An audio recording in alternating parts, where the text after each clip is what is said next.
humbled to see the sellout this week. Excited to see a packed out stadium in New Zealand for our last home game. So pretty excited about going out there and hopefully being able to put a performance on that the ground in this region deserves. Well, when you scored that early try, you probably thought you were going to rack up a pretty big score here. What's going wrong in the second half for it to get as close as it did, do you think? I think they made a few adjustments. Like early on, we were able to hurt them with our plays out the back and find space in the middle of the park. I thought they defensively shored up a little bit in that area, and probably just execution on the last pass. We let a couple go with either a forward pass or throwing one to ground when it was on. So it's important throughout the game we continue to execute, and it started well and looking to do that for longer this week. As players, how concerned are you about that drop off in the final quarter, which is becoming a bit of a theme? You're aware of it. Ultimately, King got the win, so I guess it's a results to the game. So you're kind of happy to get the win there, but in the past it's hurt us. We haven't won games, so it's something we're addressing a bit, and excited about the growth we can get in that area. I thought our bench started the season really well against England, brought some great impact there and won us games. So we have seen it throughout the year. Just about being able to find that magic touch again. You're a man that believes in hoodoos. Well, Wellington's not been a happy hunting ground for you guys. Yeah, hopefully not.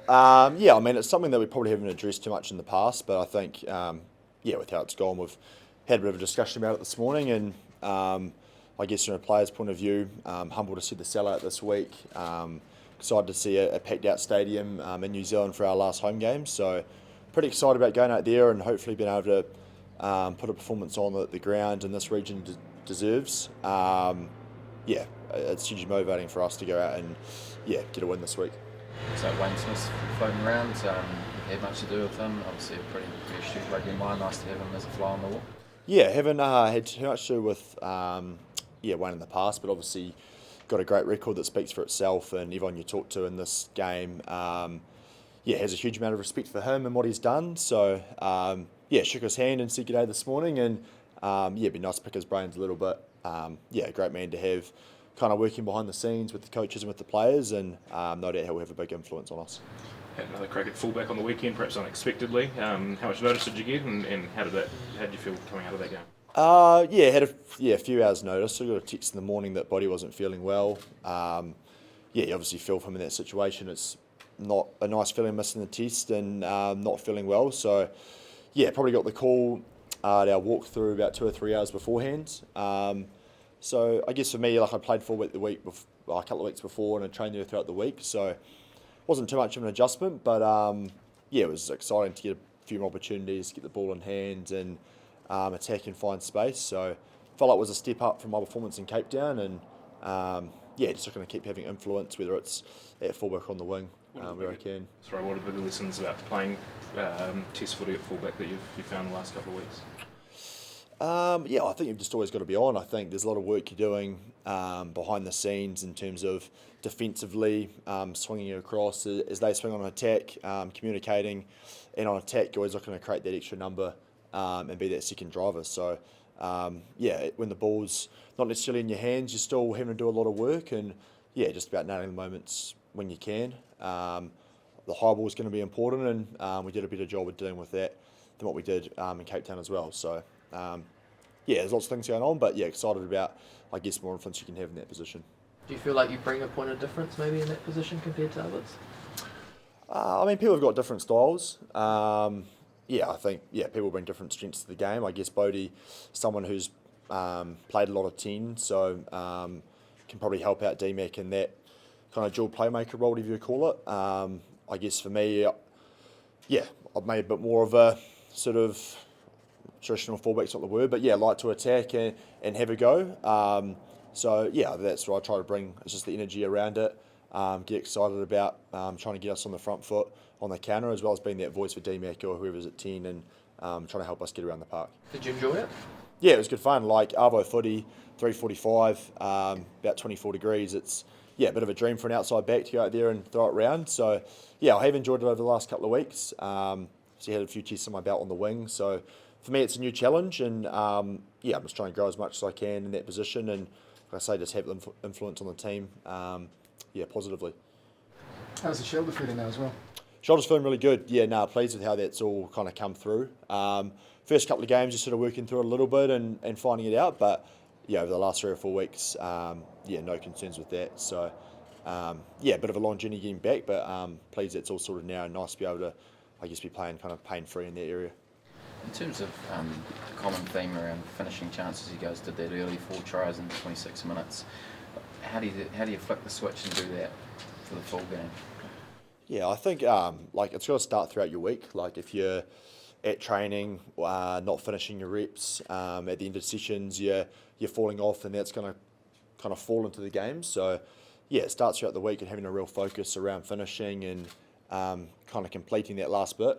Bit of it's just around like individual skill set, communication from support players. There's a few things that go into it, but yeah, I think it's just being aware of it and understanding how crucial those moments are. That last pass can lead to 5 or 7 points, which could have helped us put them away in that probably middle part of the game. So we're aware of it. At the same time, not overthinking it. Like keep trusting your skill set, keep trusting what we're seeing, and yeah, just focus on getting it done. Jason, have you got an update on Jordie at all? Yeah, he's having scans, but I don't know if you've seen him walking around, but he's got a brace and he won't train this week, so probably answers that question. What's the feeling coming to Wellington post-Sydney in the camp? Yeah, the boys are excited to be home.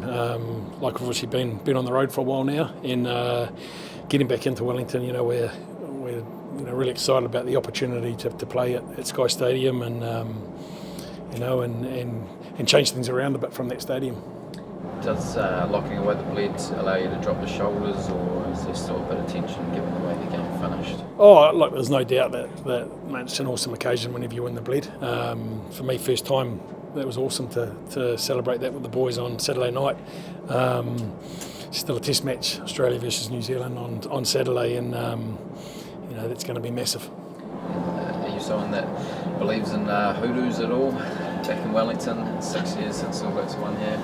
Yeah, we're really aware of that, and we've got plans in place to really have take it as an awesome opportunity to put out a good performance. And we hear it's a packed out stadium, so pretty driven to play the footy we want to play and take the opportunity. Has your review told you anything you didn't know maybe after Saturday night into the game? No, not really. We're pretty. Just been through a lot of things this morning, obviously, and there's some great stuff there, and we really played the footy we wanted to play for a good while of the game, and our challenge is to do that for longer and make sure that we're the ones applying pressure rather than finding ourselves without the ball and under pressure, and you see what comes from that with the yellow cards and the points late in games. How much is that, playing in the right areas of the park? I think the second half you only had 38% territory in Aussie's half. Yeah, it's massive, and obviously our errors contributed to that, and that we got down the other end and turned the ball over pretty quickly to allow them back into our own half. So the other little things that so you might just see the yellows and red cards when we're camped in our 22, but it stems from the other end of the park a lot of the time. Can you put your finger on what's sort of not clicking in that last quarter again? Oh, look, we're well aware of it. We're talking around it, and we just got to back our skill sets. We just got to do the really simple things well. That, as you saw in that first 25 minutes, when we did the simple things well, backed ourselves and backed our skill sets, we were hard to stop. And so we just got to back our skill sets, back the opportunity in front of us, and continue to be nice and positive. So was that overplaying too much? No, it wasn't overplaying. It was just little simple errors. Like as I said, we had a couple of line-outs down in the opposition 22, turn the ball over after 2 or 3 phases. Next thing you're in a defensive set 20, in your own 22, and so it all rolls into one. So, we back ourselves and we do the little things right around, especially around what we do from our set piece and those first 3 phases, and we'll continue to put teams under pressure. TJ and Sam Kane could be playing the last All Blacks games in New Zealand. How much does sentimental reasons play into selection when you've got guys who have played for the All Blacks for a long time? Do you want to make sure that they do play and get that assembled? Yeah, look, they're massive, huge parts of New Zealand footy, both of them. I'm not sure it's their last game, but whichever way it goes, we want to show them massive respect. We talked around Wellington in the stadium. There's another couple of reasons with those boys running out that we need to take the opportunity. So, mate, massive respect for the two of the boys, but I'm not sure they'll be willing to say it's nearly over yet. TJ, you've worked with at the Hurricanes now, the All Blacks. How vital has he been in the way that Cortez is playing at the moment? Yeah, I know you guys know how what an awesome man TJ is around the environment, and he prides himself on taking boys under their wing. He did it here at the Canes with Cam. He loves it with Cortez and Noah at the moment, and we saw what TJ can do. We've just seen some clips of TJ try-saving tackles in that last 15 minutes and what he brought to that game. So, mate, still offering massive amounts around the environment. And then obviously what we saw in the last 20 minutes around his stuff defensively in the weekend was unbelievable. Can you speak on Will Jordan's performance? Yeah, look, it was like Will at 15, last minute there, but he's all over that and enjoys the 15. Enjoyed some of his carries, enjoyed him getting his hands on the ball, and I thought him and Damien worked really well. Attacking game around pulling strings and attacking both sides of ruck. So he didn't, he's heading really in the right direction, and we just want to get his hands on the ball more and more. Is he a little bit different to the other outside backs that you guys have? Yeah, obviously they're all got their own strengths. When you look at our other wingers, and all a little bit different. Some boys love the power game with our wingers. You look at Caleb and Mark and Sev; they all love the carry aspect. Will loves that too, but he's probably an eye for space and a really good rugby head around them too to give good comms to whoever's driving it inside him. So yeah, he's an intelligent footy player, obviously. There's been a bit of sickness and injuries. Yeah. How's the health of the camp?